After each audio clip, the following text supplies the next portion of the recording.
As you remember, the House is the only one that's passed any appropriations, 70% of all the discretionary.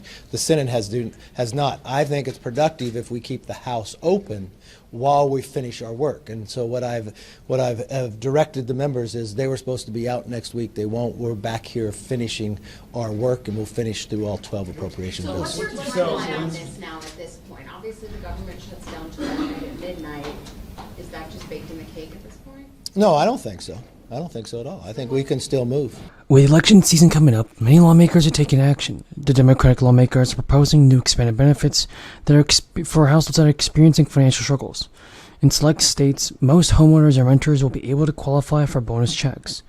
A significant moderation to New Jersey's anchor property tax relief program is actually meaning that eligible homeowners and renters may receive an additional state-funded benefit this year as well.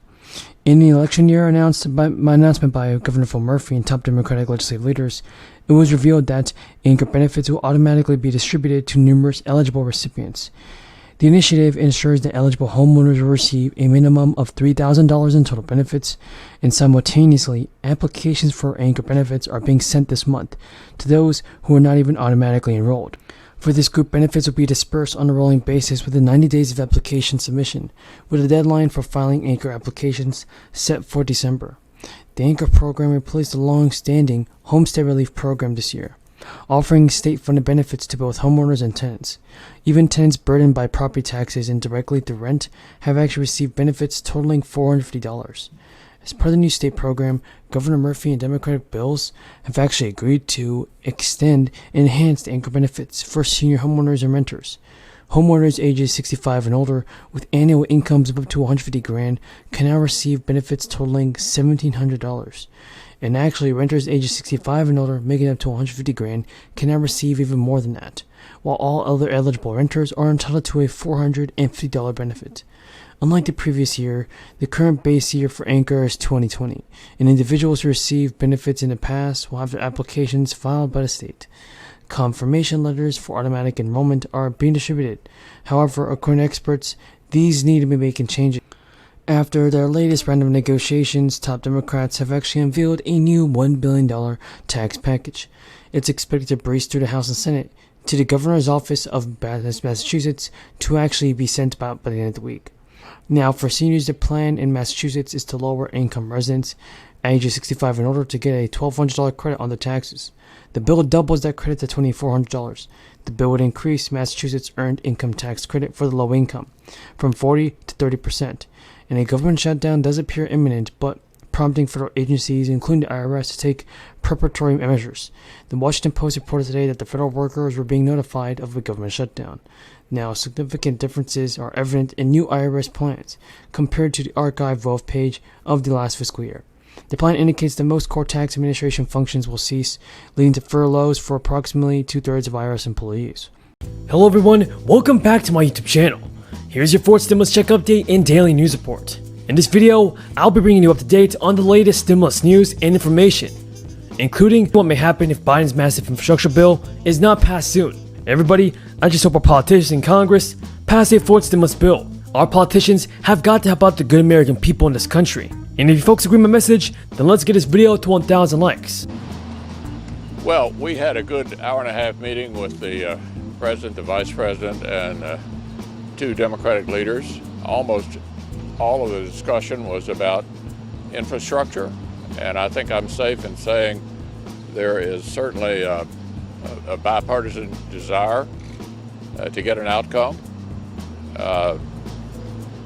Clearly, Senate Republicans are not interested in revisiting the 2017 tax bill. I think the president and the vice president understand that. Everybody, Democratic lawmakers are trying really hard to approve trillions of dollars in a new spending bill to tackle everything from education to housing and even clean energy. The federal government has struggled to quickly translate cash from Congress into actual shovels in the ground. Everybody, President Joe Biden still has to figure out how to spend the money on time, on budget, and with the intended impact. And depending on how all that goes, President Biden can finally restore faith in big government programs. A former Democratic congressman told NBC News, "The American people are asking one question and one question only. Will this infrastructure package work?" And advocates and outside experts say that the Biden administration is well positioned to route money through existing programs, boost state and local governments that have an existing backlog of infrastructure projects, and accelerate clean energy trends. But there are still a lot of details to fill in and many potential hurdles to overcome. Even if the money is approved, everybody plans to boost access to care for seniors, and disabled Americans could conflict with plans to raise pay for caregivers. Billions of dollars to update the electric grid could run into objections from communities who don't want new power lines crossing their territory. One thing could also affect investments in affordable housing, which the White House hopes to address this year. So President Joe Biden has also said that he wants to see a corporate tax rate between 25 and 28%, and that is now a new marker in the ongoing negotiations over how to fund a massive infrastructure bill. During an event, President Biden said, "The way I can pay for this is making sure that the largest companies don't pay zero, and reducing the 2017 corporate tax cut to between 25 and 28%. That's a couple $100 billion, and we can pay for these things." The remarks were the first time Joe Biden has acknowledged that his initial proposal of raising the corporate tax rate to 28%, up from the current 21%, was shifting amid negotiations on the costly infrastructure bill. And Biden's signature domestic policy bill would invest $2 trillion into rebuilding parts of the United States infrastructure, from roads and bridges to expanded broadband.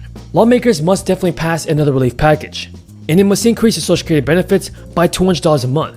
And if folks agree with me, then let's get this video to 1,000 likes. Thank you for watching, everybody. Until next time, have a great day and stay safe. I truly appreciate everyone's amazing support. Airports, broadband, those are the places we could find common ground and work together. The other thing I think America wants to know is that you're not going to wait a decade to build it. I brought up to the president that we need NEPA reform. Most litigated legislation you'll find anywhere. We need to streamline, not wait 10 years. On average, you're getting 7 to 10 years. If we want to be competitive, we have to have things built now. I also took the opportunity to talk to the president about my concerns about the rise in inflation, especially the numbers that we see today. The concern of what has happened where incentivizing people not to work in America. As I've traveled this country, the concern I find from a number of people can't get them back to work. We need to get people back to work, back to school, back to health, and back to normal. I also raised the concern along the border that I want to talk to the president about, having traveled there a few times, of what I'm seeing there. Just, if America was able to watch those young girls, one even 11 months old, that had a rancher not found them, would they even be alive today? The sad part is, that's not the only story like that. It's day in and day out. And those are places we can work together and should work together to try to solve what is happening there. I'm really concerned what I see from a future of economics of America. We have not seen the inflation month over month like this since the 1970s and 1950s. We've not seen gasoline lines or what we're going to find rationing since Carter was president. Those are things that we should be